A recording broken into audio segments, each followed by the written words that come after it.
A'udzu billahi samii'il 'aliim minasyaitonir rajiim. Bismillahirrahmanirrahim. Assalamualaikum warahmatullahi wabarakatuh.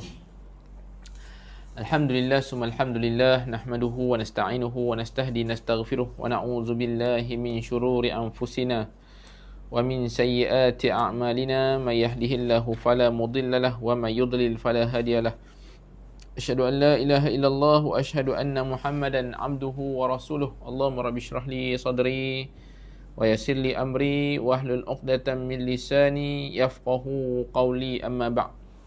Alhamdulillah summa alhamdulillah, bersama-sama kita mulakan pertemuan pada malam ini dengan bacaan Ummul Kitab Al-Fatihah. Bismillahirrahmanirrahim. Alhamdulillahi rabbil alamin, arrahmanir rahim, maliki yaumiddin.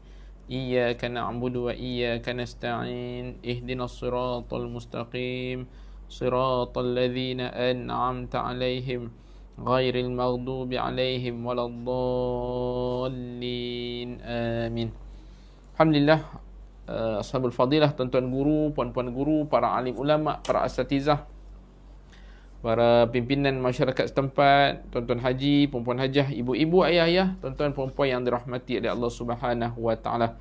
Alhamdulillah summa alhamdulillah, puji syukur pada Allah Subhanahu wa taala yang masih lagi memberikan sedikit ruang waktu masa untuk sama-sama kita duduk seketika setelah selesai aktiviti-aktiviti, setelah selesai solat maghrib, mungkin ada yang setelah selesai membaca Quran dan sebagainya, sambil kita duduk menanti untuk solat Isyak secara berjemaah dan sebagainya. Mari sama-sama kita ambil waktu seketika. Malam ini seperti biasa, Jumaat malam, kita nak berbicara tentang satu kitab yang dikarang oleh Syekh Muhammad Al-Ghazali, tentang untuk sama-sama kita bermotivasi dengan melihat kehidupan ini perlu dimanfaatkan sebaik mungkin pada waktu yang kita ada sekarang ini. Waktu yang sedang berlalu ini mudah-mudahan digunakan sebaik mungkin untuk terus dipergiatkan dengan aktiviti-aktiviti ketaatan kepada Allah Subhanahu wa taala. Andai ada kesilapan, andai ada kemaksiatan, andai ada kesilapan-kesilapan yang lalu, maka gunakan kesempatan yang ada ini untuk beristighfar kepada Allah Subhanahu wa taala. Buka buku baru, buka momentum baru, buka langkah baru untuk sama-sama kita mencari redha Allah Subhanahu wa taala.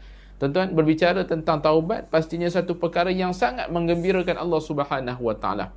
Ini direkodkan dalam hadis, disebutkan dalam Quran tentang kecintaan Allah Subhanahu wa taala terhadap hamba-Nya yang ingin balik kepada Allah Subhanahu wa taala. Pastinya ini satu berita yang menggembirakan kita, kerana ia satu langkah bentuk mendekatkan lagi diri kepada Allah Subhanahu wa taala yang tidak akan mensia-siakan hamba-Nya walaupun sekelumit perkara-perkara yang kebaikan yang telah kita lakukan.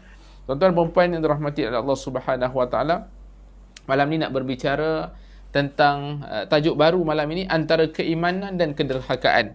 Kita dah bahaskan pada minggu yang lalu tentang bersihkan dalaman, salah satu elemen penting untuk memastikan kerja baik yang kita lakukan ini bersih dalam, bersih luaran, untuk memastikan mudah diterima oleh Allah Subhanahu wa taala. Kesinambungan daripada tajuk tersebut Allahumma salli ala Muhammad. Kesinambungan daripada tajuk tersebut, Syekh Muhammad Al-Ghazali meletakkan kepada kita antara keimanan dan kederhakaan. Bagaimana manusia nak melihat iman yang Allah Subhanahu wa taala berikan ini satu pemberian yang sangat luar biasa ni, yang perlu dinilai, yang perlu diberikan nilai tambah, yang perlu diperhatikan, yang perlu diperhalusi, dijaga, dipelihara dengan kebaikan, yang dengan iman nanti menyebabkan seseorang itu akan selamat dunianya, selamat akhiratnya. Maka antara keimanan dan kederhakaan, lihat iman yang kita sedang kecapi sekarang ini, maka kita nak pelihara, nak sebutkan bahawa kesyukuran yang tidak ternilai kepada Allah Subhanahu wa taala memberikan kita nikmat iman yang sangat luar biasa mahal ini. Berapa ramai manusia-manusia yang masih lagi menggapai-gapai tangannya, yang tidak tahu arah tujuan kehidupannya, yang mereka dah memiliki segala-galanya dalam hidup, harta, pangkat, jawatan, tapi masih lagi tidak tenang dalam kehidupannya. Ada manusia yang ada lambakan wang ringgit dan sebagainya, tapi masih lagi tidak mendatangkan ketenangannya, tercari-cari lagi, disebabkan keimanan yang tidak dipeloporinya, Jadi akhirnya malam ni kita nak ambil sama-sama manfaat apa yang Syekh Muhammad Al-Ghazali nak sebutkan kepada kita antara keimanan dan kederhakaan. Dimulakan dengan satu kisah. Dimulakan dengan kisah Syekh Muhammad Al-Ghazali bertemu dengan orang etis, manusia yang tidak percayakan Tuhan. Saya pernah bertemu, kata Syekh Muhammad Al-Ghazali, saya pernah bertemu sekelompok pemuda etis yang sayangnya sangat mudah didapati pada zaman sekarang ni. Betul tuan-tuan? Tuan-tuan pergilah. Sekarang ni kalau kita buat kajian-kajian, kalau kita tengok di Google, jumpa kawan-kawan, dah wujud manusia-manusia sekarang ni yang sebegini sifatnya. Mereka tidak lagi mula percaya kepada Tuhan. Mereka merasakan bahawa semuanya berdasarkan atas usaha mereka sendiri. Mereka merasakan mereka lah yang berusaha, mereka lah yang layak mendapatkan sekian, mereka lah yang bekerja untuk sekian-sekian. Ini dah wujud manusia-manusia yang tidak lagi percaya kepada Tuhan ini. Lalu mengajak sebahagian mereka berdialog. Saya ingin mengetahui apa yang ada dalam fikiran dan hati mereka. Syekh Muhammad Ghazali ajak orang-orang etis ni, orang-orang etis ni untuk berdialog. Nak tahu apa yang mereka fikirkan, apa yang berada dalam hati mereka ni. Hasilnya, saya mendapati fikiran mereka tentang Allah mirip seperti fikiran seorang anak angkat mengenai ibu kandungnya. Tuan-tuan, apa maksudnya? Maksudnya apa? Sama sekali tidak mengenalnya. Mirip seolah-olah anak angkat bersama dengan ibu bapa kandungnya. Seorang anak angkat mengenai ibu bapa kandungnya. Hasilnya tak akan kenal. Pemikiran mereka tentang Tuhan hanya bersumberkan taklid buta semata-mata. Pemikiran mereka tentang Allah Subhanahu Wa Taala, pemikiran mereka tentang Tuhan bersumberkan kepada ikut-ikutan semata-mata. Hati-hati. Seandainya tidak ditanam, nanti kita akan jumpa perbahasan Syekh Muhammad Ghazali minta kita mempelajari, mendalami isu-isu akidah, isu-isu ketauhidan untuk menambahkan keseronokan, kegembiraan dalam melaksanakan ibadah. Hasilnya ni, bila kita terapkan nilai iman kepada anak kita, nilai tauhid kepada anak kita sejak daripada awal kecil lagi, ditanamkan sifat-sifat ketauhidan. Siapa yang menciptakan kita? Siapa yang menciptakan langit dan bumi? Kenapa kita diciptakan? Apa tujuan kita diciptakan? Kemana kita selepas ini? Persoalan-persoalan ini walaupun hakikatnya adalah hakikat yang sangat tinggi, tetapi perlu diterapkan daripada awal lagi. Siapa yang memberikan rezeki? Saya ambil contoh mudah tuan-tuan dan puan-puan. Kalau dalam kelas-kelas parenting, sekarang ni disebutkan tentang bagaimana nak memberikan pemahaman kepada anak. Bangun pagi-pagi bukan semata-mata nak pergi ke sekolah. Bangun pagi-pagi bukan semata-mata untuk bangun-bangun cepat nak pergi sekolah. Bukan. Tapi bangun pagi-pagi, dikejutkan anak tu setiap pagi bangun sebab nak menunaikan kewajipan solat subuh. Nak menunaikan kewajipan solat untuk bersyukur kepada Allah Subhanahu Wa Taala. Maka ditanamkan perasaan. Seandainya hanya semata-mata ditanamkan tidur cepat, esok sekolah, tidur cepat, esok sekolah. Seandainya itu sahaja yang tertanam dalam pemikirannya, maka kita khawatir bila waktu cuti saja, maka tidak lagi ada fikiran-fikiran untuk dia bangun awal, untuk berterima kasih, sujud, tunduk, patuh pada waktu subuh. Jadi ini antara elemen-elemen yang ditekankan. Sebab itu timbul kalimah-kalimah, jangan risaukan anak tidak dapat rezeki, tapi risau anak tidak mengenal siapa pemberi rezeki. Allahumma salli ala Muhammad. Ini yang disebutkan kepada kita tentang bagaimana sifat manusia yang etis ni. Mereka ini seolah-olah hanya mengenal Tuhan melalui ikut-ikutan semata-mata. Mereka menganggap ilmu dan iman sebagai dua hal yang bertentangan, yang mana tak mungkin untuk menyatukan. Ilmu dan iman dua perkara yang bertentangan. Bagi mereka tingginya suatu peradaban baru hanya dapat dicapai dengan menyingkirkan agama. Allahu Akbar ni. Mereka merasakan bahawa kemodenan dapat dicapai bila agama dipinggirkan. Bukankah sudah berlaku sekarang, tuan-tuan? Bila rasa bila rasa kita nak masukkan sekali elemen agama, kadang-kadang kita rasa seolah-olah habislah, tak meriah lah, habislah, ini satu gangguan. Seolah-olah merasakan begitu. Kenapa perlu dipinggirkan agama dalam peradaban? Kenapa perlu dipinggirkan agama dalam setiap aktiviti-aktiviti yang dilakukan? Sedangkan ini tunjangnya. Kenapa merasakan bahawa agama itu menyukarkan?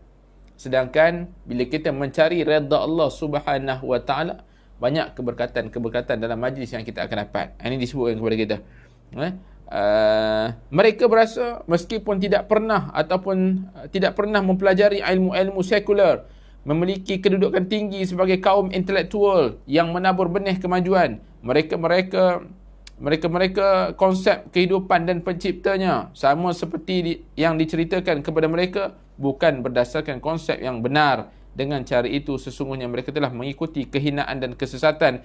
Mereka tidak berilmu dan hanya meniru secara sembrono. Akhirnya tindak tanduk yang mereka lakukan itu bukanlah didasarkan dengan dasar ilmu. Seandainya mereka dasarkan dengan dasar ilmu, nescaya kemajuan yang dikecapi itu akan seiringan dengan pemahaman-pemahaman yang baik dan tuntas. Kata Syekh Muhammad Ghazali lagi, saya kebetulan mengenali secara peribadi salah seorang daripada mereka. Salah seorang daripada etis tadi ni. Tidak sekalipun saya melihatnya pernah memegang teleskop atau masuk ke makmal kimia atau memegang kertas kajian, kertas kerja untuk sebuah kajian ilmiah. Bersama semua kebodohan ini, dia seorang etis. Sebab dia tidak memiliki iman kecuali iman kepada material. Hakikatnya seolah-olah begitu. Manusia-manusia yang dikatakan etis tadi ni, mereka tidak melakukan kajian, mereka tidak pernah untuk serius untuk benar-benar tunduk mencari siapa pencipta yang sebenar. Ini hakikatnya. Mereka tidak ada iman kecuali iman kepada material. Mereka nak berseronok semata-mata. Hakikatnya begitu. Nanti kita akan jumpa nanti bahawa perbahasan-perbahasan sebegini mengundang kemurkaan Allah Subhanahu Wa Taala. Kita mungkin boleh memasukkan mereka dalam kelompok pelajar, iaitu mereka hanya mengetahui sebahagian kebenaran dan tidak mengetahui sebahagian yang lain. Mereka tidak mahu berusaha menyempurnakan pengetahuan yang minima, tapi justru menetapkan hukum semata-mata berdasarkan apa yang diketahuinya. Akhirnya, manusia-manusia sebegini hidup bertunjangkan hawa nafsu semata-mata. Kita dah tengok pada perbahasan yang lalu, bagaimana ada kaedah untuk kita mengekang kehidupan manusia ini daripada menuruti hawa nafsu semata-mata. Maka manusia itu seandainya dapat mengekang hawa nafsu, dia akan berjaya dunia, berjaya akhiratnya. Ini yang dikatakan. Bayangkan kekacauan yang akan terjadi di muka pengadilan apabila seorang hakim memutuskan suatu hukum yang hanya setelah mendengar separuh keterangan daripada plaintiff dan separuh pembelaan daripada sisi tertuduh. Adakah boleh sebegitu? Pastinya mustahil. Seandainya hanya dengar separuh-separuh saja. Itulah yang dilakukan oleh golongan etis. Mereka menyatakan kekufuran setelah melakukan kajian terbatas tentang sesuatu hal, setelah sebahagian sisi kewujudan diungkapkan di hadapan mereka, dan setelah beberapa bahagian satu kisah diceritakan kepada mereka. Saya yakin bahawa jenis kekufuran seperti ini bersumberkan para tokoh etis yang memahami selok-belok tipu daya taklid. Kemudian Syekh Muhammad Ghazali membawakan satu pepatah ataupun satu kisah daripada tokoh barat. Francis Bacon pernah berkata, sedikit falsafah berupaya membawa akal kepada kekufuran, tetapi mendalami falsafah dapat membawa seorang kembali kepada agama. Hasilnya apa tadi? Seandainya memahami secara tuntas, tidak mengambil separuh-separuh, tidak hanya mengikut hawa nafsu saja, maka kita akan dapat mencari bahawa kesempurnaan dalam agama. Dale Carnegie juga pernah mengatakan, sesungguhnya saya masih ingat hari-hari sewaktu tidak ada perdebatan yang lebih hangat di antara manusia selain daripada perdebatan soal kontradiksi antara ilmu dan agama. Satu perdebatan yang tidak pernah mencapai titik temu. Maka luas sangat perbahasan ilmu dan juga perbahasan agama ini. Kemudian Syekh Muhammad Ghazali bawakan kepada kita tuan-tuan, mereka sebenarnya golongan etis ini masih percayakan Tuhan. Allahu Akbar.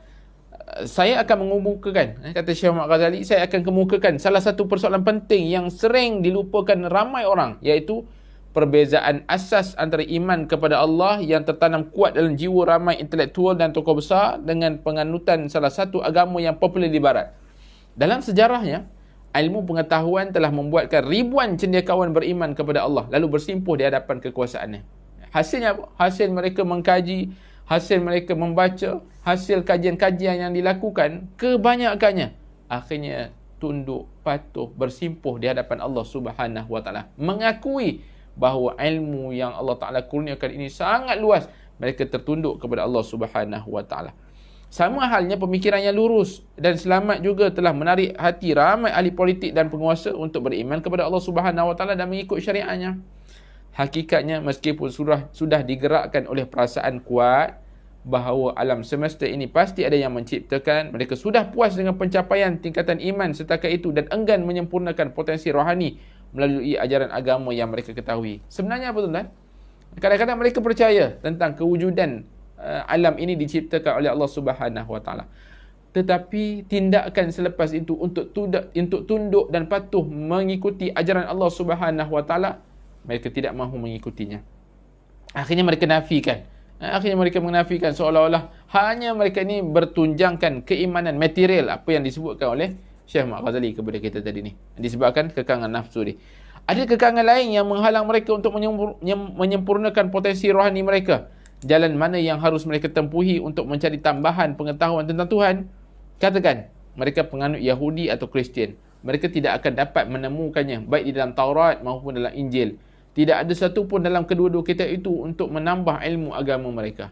Dengan kecemerlangan akal, mereka dapat mengetahui keagungan Tuhan yang telah menciptakan seluruh makhluk. Allahu Akbar, Tuhan. Tuan-tuan dan puan, Tuhan berikan kepada kita akal, satu bentuk nikmat Allah yang sangat besar ni. Dengan akal, mampu membezakan manusia dan haiwan. Dengan akal, manusia dapat membezakan kebaikan dan keburukan seandainya digunakan sepatutnya. Dengan akal yang Allah Ta'ala kurniakan. Maka hebat bagi manusia-manusia yang dikurniakan akal yang sangat luar biasa hebat ni. Tapi, mereka menafsirkan pengetahuan itu pada satu bentuk keyakinan yang tidak mampu diterima oleh akal.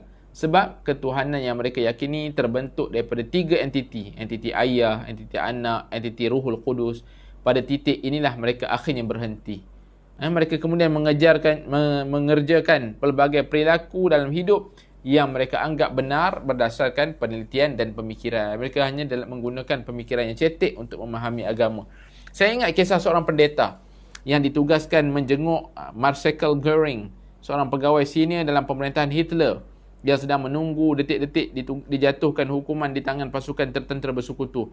Seperti biasa, si pendeta akan melakukan ritual keagamaan sebelum seseorang dihukum mati. Apa agaknya yang dikatakan oleh si pendeta yang yakin dan percaya bahawa Isa AS disalib dengan tujuan untuk menebus dosa-dosa manusia? Tuan-tuan rasa apa? Bila seorang pendeta pergi bertemu dengan manusia yang dikatakan sekarang ni manusia yang telah mengetahui ajalnya, yakni manusia yang akan dihukum dengan mati. Si pendeta tadi sebut si pendeta tetap melakukan tugasnya, tapi Goering memotong perkataan dengan mengatakan, "Hai pendeta, aku ni masih percaya Tuhan. Aku juga yakin bahawa Al-Masih itu ialah orang yang mulia." Itulah juga keyakinan ribuan ahli politik, penguasa, ilmuwan dan para tokoh besar dalam sejarah manusia. Mereka semua mengimani Tuhan. Ini benar. Mereka pun meyakini bahawa Isa ialah orang yang mulia. Ini juga benar. Di luar keyakinan itu, mereka menutup pintu hati dan tidak mahu menerima lagi. Mereka sama seperti orang yang menolak makanan, padahal makanan itu akan menyihatkan. Seperti itulah pendirian sebahagian besar kaum intelektual dan pemikir di dunia barat. Seolah-olah mereka telah dihidangkan dengan perkara-perkara kebenaran, tetapi masih lagi tidak mahu menerimanya. Disebabkan oleh apa ni? Ini nanti kita akan tengok nanti. Bagaimana kederhakaan golongan-golongan intelektual barat ini. Kederhakaan mereka ini akhirnya mengundang kesesatan, mengundang kecelakaan dan sebagainya. Berkaitan dengan golongan agamawan dan intelektual Yahudi, pengetahuan mereka tentang Tuhan selalu disertai perasaan bahawa bangsa Yahudi ialah bangsa pilihan. Ini menyebabkan mereka bangga. Mereka bangga akhirnya menidakkan manusia lain. Kita dah pernah bahas tuan tentang perbahasan ini dahulu. Mereka masih memiliki sisa-sisa keyakinan tentang ketauhidan Tuhan yang berbeza dengan konsep Trinity milik penganut Kristian. Di dasar hati paling dalam, mereka meyakini bahawa gereja-gereja Kristian tertegak atas penyembahan seseorang anak manusia yang tidak jelas asal usulnya, anak hasil penzinaan ibunya. Kebanyakan mereka gemar menyebarkan isu dusta dan kebencian, keburukan dan kehancuran. Allah. Tuan malam ni berat sikit kita bahaskan sebab ia berkisah tentang bagaimana dimulakan keimanan dan kederhakaan, bagaimana nak memahami untuk sifat sebenarnya golongan etis yang dikatakan tidak bertuhan tu. Tetapi bila kita kaji, akhirnya ada sebab-sebab ataupun ada faktor-faktor tertentu mereka berfikiran sebegitu. Kemudian dikaitkan dengan kederhakaan golongan-golongan intelektual barat ni, ada sebab-sebabnya.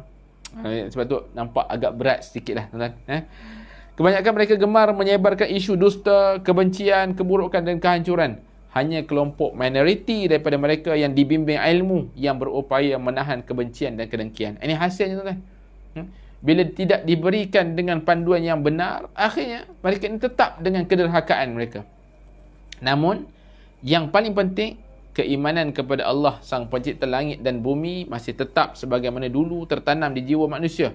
Suara fitrah masih tetap unggul meskipun kadang-kadang terdengar lemah kerana pelbagai kesesatan yang ditokok tambah oleh manusia ke dalamnya.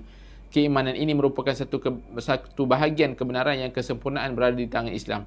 Orang yang perasaannya bergolak ketika berada di pusaran keyakinan itu lebih dekat kepada Islam daripada agama-agama lain. Tuan-tuan, bila kita diuji oleh Allah Subhanahu Wa Taala, bukankah waktu itu kita rasakan sangat-sangat nak bertuhan? Kita sangat-sangat memerlukan, kita sangat-sangat perayuan kita, permintaan kita, perayuan kita, permintaan kita, doa kita. Bukankah terasa sangat dekat kepada Allah Subhanahu Wa Taala? Allah mengecam orang yang hanya menumpukan hati dan perbuatan kepadanya saat dalam situasi sukar tetapi melupakannya dalam situasi yang lapang. Saya ulang semula, tuan-tuan. Allah mengecam orang yang hanya tumpukan hati dan perbuatan kepadanya ketika berada dalam situasi sukar saja, tapi lupakan Allah bila dalam keadaan yang lapang. Allah cukup marah perangai begini. Dirakamkan dalam surah Yunus ayat 22 dan 23. Dialah Tuhan yang menjadikan kamu dapat berjalan di daratan, dapat berlayar di lautan, sehingga ketika kamu berada di kapal, meluncurlah kapal itu membawa mereka dengan tiupan angin yang baik, dan mereka bergembira kerananya. Tiba-tiba datanglah badai dan gelombang yang menimpa daripada segenap penjuru, dan mereka mengira telah terkepung dengan bahaya. Maka mereka berdoa dengan tulus kepada Allah semata-mata, sekiranya Engkau selamatkan kami daripada bahaya ini, pasti kami termasuk orang yang bersyukur. Tapi ketika Allah selamatkan mereka, mereka berbuat kezaliman di bumi tanpa alasan yang benar. Wujud tak manusia begini, tuan-tuan? Bila dalam keadaan tenang, seolah tak rasa apa-apa. Tak rasa pun nak berdoa kepada Allah. Tak rasa pun nak merayu kepada Allah. Tak rasa pun nak ceritakan kegembiraannya pada Allah Subhanahu Wa Taala. Tapi bila dihimpit kesusahan, kesukaran, menadah tangan, jangan jadi manusia yang sebegini, tuan-tuan. Seandainya ada perasaan-perasaan sebegini, maka alhamdulillah masih lagi diingatkan kepada kita, maka jangan sebegini. Buka buku baru, buka rekod baru. Lepas ni seandainya diberikan ketenangan, dalam tenang ingat. Ini juga formula, tuan-tuan. Formula nak mendapatkan makbulnya doa. Doa di waktu kita senang, Allah mudah makbulkan doa kita waktu kita susah. Okey? Senang untuk berdoa ketika waktu lapang, Allah mudahkan kita untuk dimakbulkan doanya ketika waktu susah. Allahu Akbar. Setelah mengamati perilaku dan sikap sejumlah agamawan dan intelektual barat, saya, yakni Syekh Muhammad Ghazali, menjadi yakin bahawa dalam jiwa mereka terdapat keimanan dan bahawa pengetahuan mereka tentang Tuhan sangat jauh daripada kedangkalan ajaran Yahudi dan kebekuan Kristiani. Pemahaman mereka tentang Tuhan lebih dekat pada toleransi dan kesederhanaan Islam.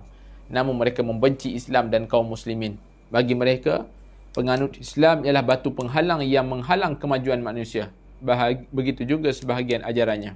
Tuan-tuan, sebab itu Syekh Muhammad Ghazali sebut pada kita awal lagi tentang kewujudan manusia yang sebegini bila dah di akhir-akhir zaman.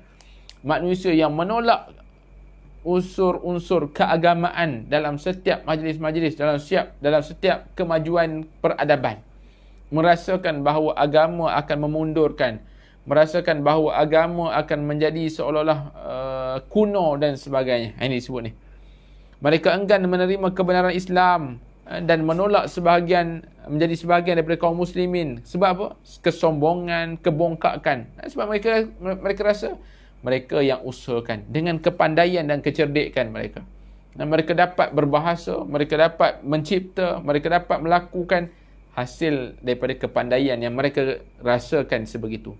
Tapi mereka lupa bila ditegur oleh Allah Subhanahu Wa Taala dengan kesihatan, saat mereka terduduk, terbaring, tidak mampu lagi melakukan apa-apa, akhirnya saat itu mereka mula merayu pada Allah Subhanahu Wa Taala. Menurut mereka, kemajuan manusia ataupun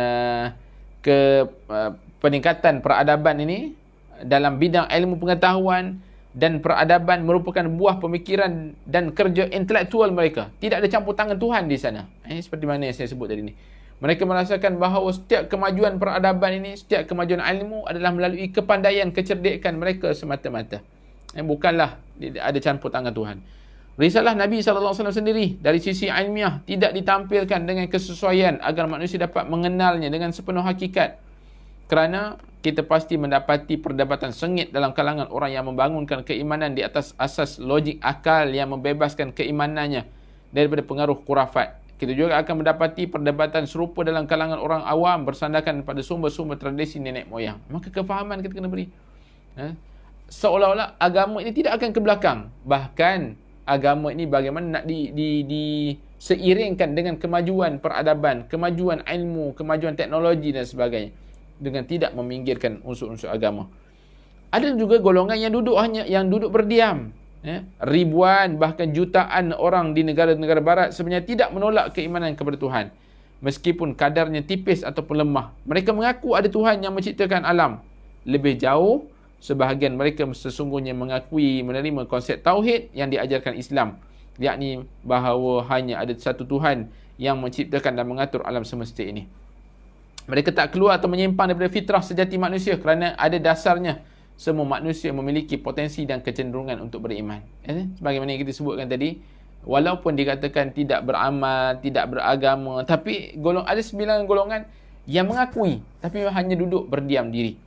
Andai saja hubungan mereka dengan Tuhan disalurkan ke jalan yang benar, mereka akan rasakan kedamaian dan ketenangan bila diajak ataupun bila diberikan pemahaman yang benar. Ini yang kita nak sambut tangan-tangan mereka. Ini tugas kita bersama, untuk memberikan kefahaman yang jelas kepada mereka bahawa kasih sayang yang Allah Subhanahu Wa Taala siapkan kepada kita, akhirnya bagaimana suntikan iman itu mampu menyelamatkan mereka.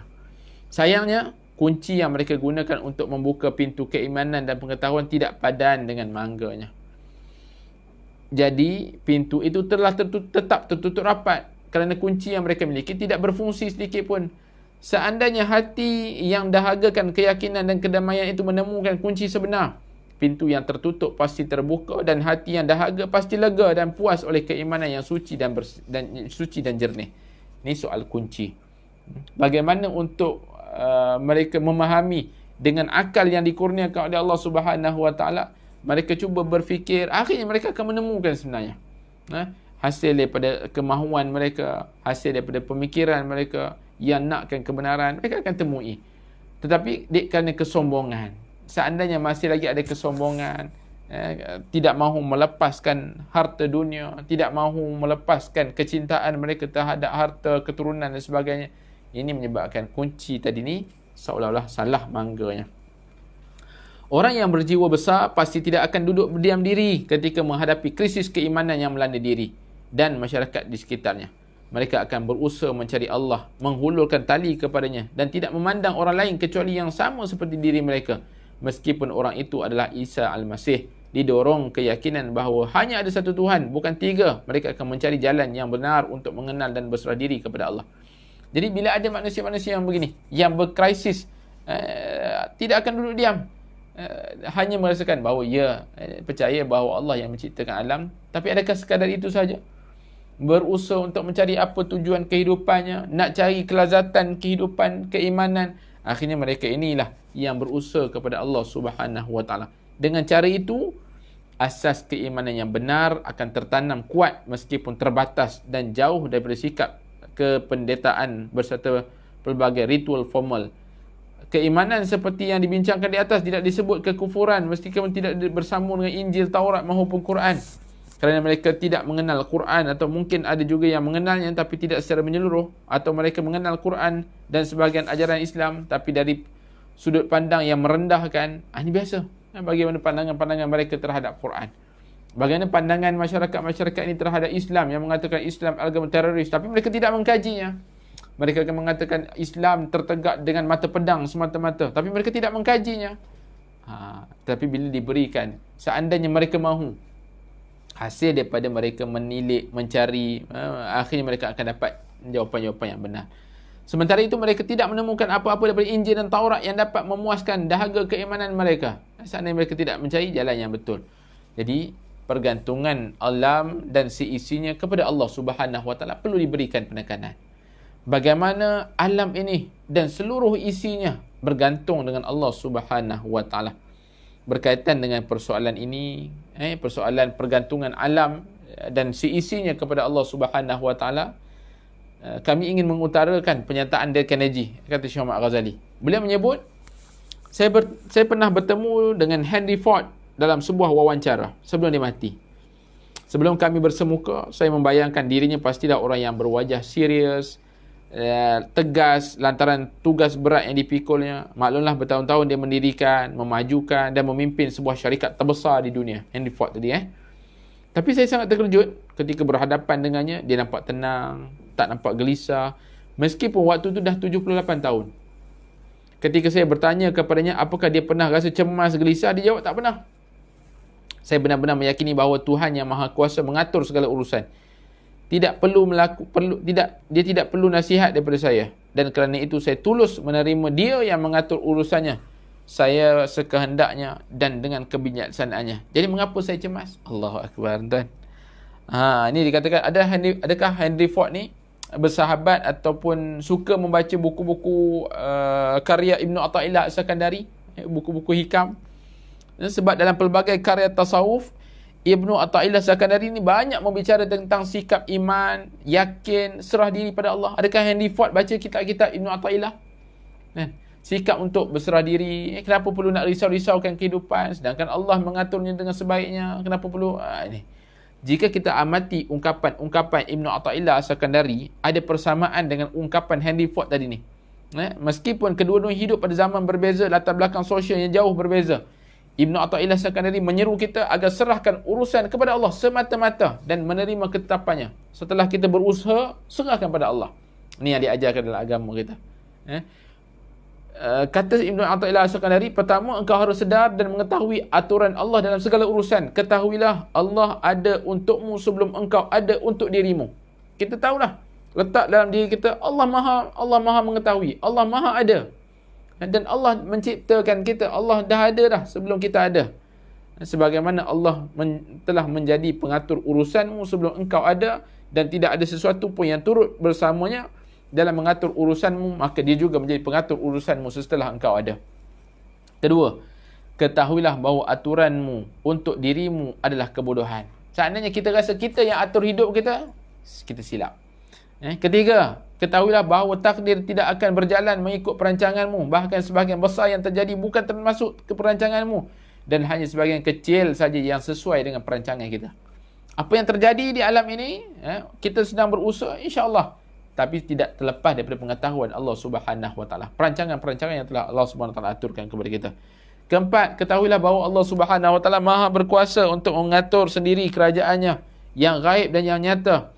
Sebagaimana kau menyerahkan pengetahuannya atas arash, kursinya, langit-langitnya dan buminya, terimalah pengaturannya atas keberadaan di atas alam ini.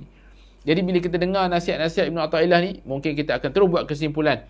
Orang yang inginkan kesempurnaan iman harus lepaskan dirinya daripada semua segala kekuatan dan kemampuan dirinya, mengabaikan sebab dan akibat, hanya menunggu aturan Allah sesuai kehendaknya. Betulkah begitu? Kesimpulan ni salah. Bukan boleh kita baca ni, Ibnu Athaillah kata serah pada Allah je lah semua kalau macam tu. Bukan. Silap kesimpulan begitu. Bukan ini yang dimaksudkan dengan oleh Ibnu Athaillah As-Sakandari. Bukan sikap ini perlu diambil dan dilakukan oleh Ford sepanjang hidupnya.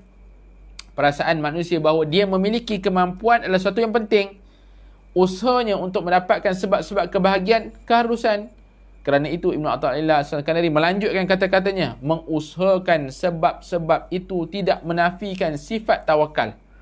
Orang yang bekerja menjalankan sebab tidak bertentangan dengan tawakal. Allahu Akbar. Akhirnya kita memahami bahawa bukanlah hanya menyerahkan saja hidup pada ketentuan Allah Subhanahu Wa Taala, tetapi dengan mengusahakan sebab-sebab itu, jadi tidak menafikan sifat tawakal. Nabi sendiri bersabda, sekiranya kalian bertawakal kepada Allah dengan sebenar-benarnya, nescaya kalian akan diberi rezeki sebagaimana seekor burung yang pergi pada pagi hari dalam keadaan lapar, pulang pada petang hari dalam keadaan kenyang. Allahu Akbar. Nabi buat satu perumpamaan. Tonton tengok burung yang keluar pada waktu pagi, terbang. Adakah mereka bekerja seperti kita? Akhirnya pulang ke sarangnya dengan membawa rezeki kepada anak-anak. Hadis ini menganjurkan kita untuk bertawakal, bukan menafikan sebab dan akibat, bahkan mewajibkan sebab akibat melalui ungkapannya, pergi pada pagi hari, pulang pada petang hari. Inilah sebab kenapa burung dapat bertahan hidup. Ada sebab dan akibatnya. Kami tegaskan di sini bahawa Islam menolak setiap bentuk keraguan terhadap kebebasan berkehendak. Islam menolak keras setiap bentuk pengabaian atas kekuatan besar yang dimiliki manusia agar bekerja keras di dunia ini, kemudian memetik buah baik di dunia ini maupun di akhirat kelak. Jadi Islam tegaskan di situ. Bukan hanya membiarkan, tak apalah, benda dah nak jadi, dah ditakdirkan oleh Allah, nak buat macam mana. Bukan hanya sekadar sebegitu sahaja. Kemudian, ketika melihat realiti hidup sehari-hari, kita pasti akan menyedari bahawa selama ini, kekuatan dan kemampuan yang kita miliki berfungsi pada ruang dan aturan yang sempit dan terbatas. Sementara kekuatan agung yang kehendak tinggi, yang bekerja pada aturannya yang luas dan tidak terbatas. Bila kita perhatikan semula, sebenarnya apa yang kita usahakannya sedikit saja. Tetapi bantuan daripada Allah itu melebihi segala-galanya. Ataupun disebut juga ketentuan yang Allah berikan kepada kita melebihi apa yang kita rancang. Allahu Akbar. Maha baiknya Allah. Sebab akibat yang kita bergantung kepadanya dalam pelbagai bidang kehidupan telah ditetapkan dan ditentukan oleh Allah. Pada banyak kesempatan kita sama sekali tidak memiliki kekuasaan untuk meraih atau mengubahnya. Dari sini hendaklah kita menerima sesuai kemampuan kita. Disebutkan juga dengan berdamai dengan takdir. Allah tetapkan kepada kita, maka kita dah usaha sebaik mungkin. Allah Ta'ala beri, maka alhamdulillah.